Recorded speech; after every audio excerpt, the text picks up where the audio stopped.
Some people walk into a room and no one notices. Others enter and everything shifts.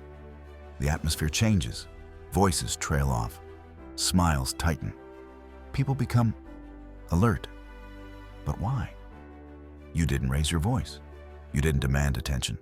You simply existed. And yet, you felt it.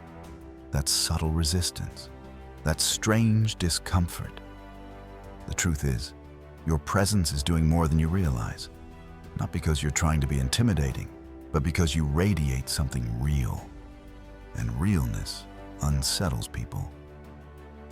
Carl Jung spoke often about the parts of ourselves we bury. The shadow, all the thoughts, desires, fears we refuse to face. Now imagine someone walks in who doesn't hide like that, who's integrated, who knows themselves. It doesn't take long for others to feel naked. Here's why your presence, quiet, unassuming, or intense, makes people feel exposed, and why that may be a sign of untapped personal power. You don't perform, and that makes others unsure how to act. Most people wear masks. They shift themselves depending on the room, the role, the company, the expectations. But you stay you. And when someone doesn't perform, it forces everyone else to wonder why they are. You reflect back their inauthenticity, not by accusing them, but by being yourself, unapologetically. That kind of raw presence feels dangerous. To a fake world, you listen more than you speak. And that silence, it makes people nervous. Not because you're quiet, but because you're present. You're there, not half scrolling, not waiting to interrupt, fully tuned in. And when you listen that closely, people begin to hear themselves. The gaps in their logic, the hollowness behind their words. You didn't say anything, but they walk away feeling seen. And for many, being seen is more terrifying than being judged. You have emotional clarity, and people feel foggy beside it. You know what you feel. You know what you value. You speak with conviction, not volume. This creates contrast, because most people are walking question marks, unsure of who they are, what they want, or why they keep doing what they're doing. You're not better than them, but your clarity becomes a mirror. And when you put a clear mirror in front of confusion, the confusion gets angry, or uncomfortable, or quiet. You're unpredictable, because you don't chase approval. People can't place you. Are you confident or humble? Are you cold or observant? Are you kind or indifferent?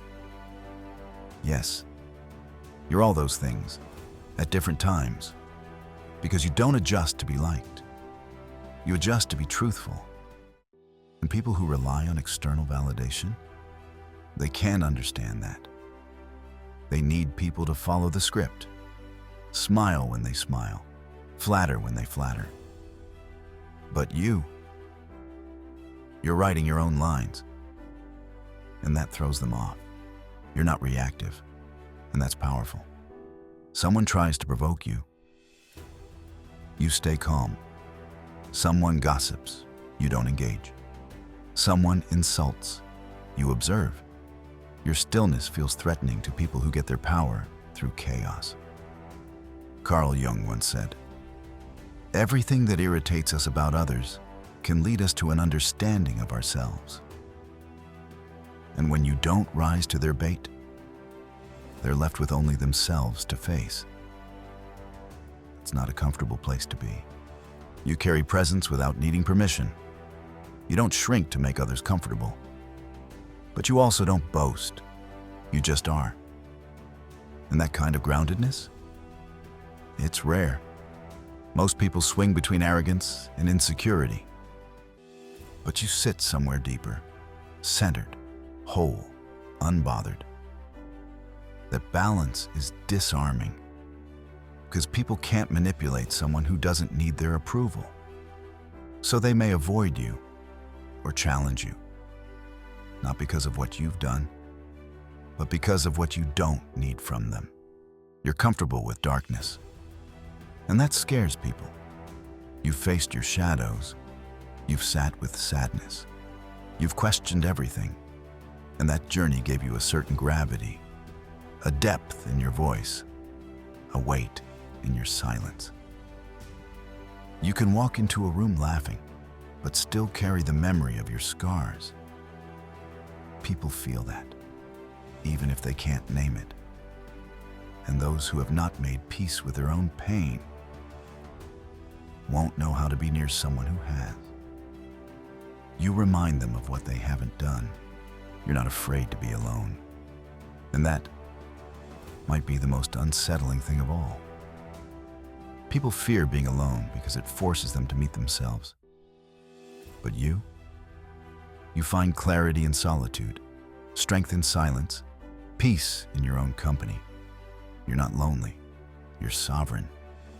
And when people can't distract you with noise, flattery, or pressure, they realize they have no hold on you. That kind of freedom, it feels like rebellion.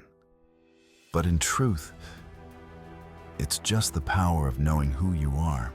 So if you've ever walked away from a room feeling like you were too much, or felt the tension when you didn't try to fit in, or watched people keep their distance even as they watched you closely, remember this: some people aren't reacting to you.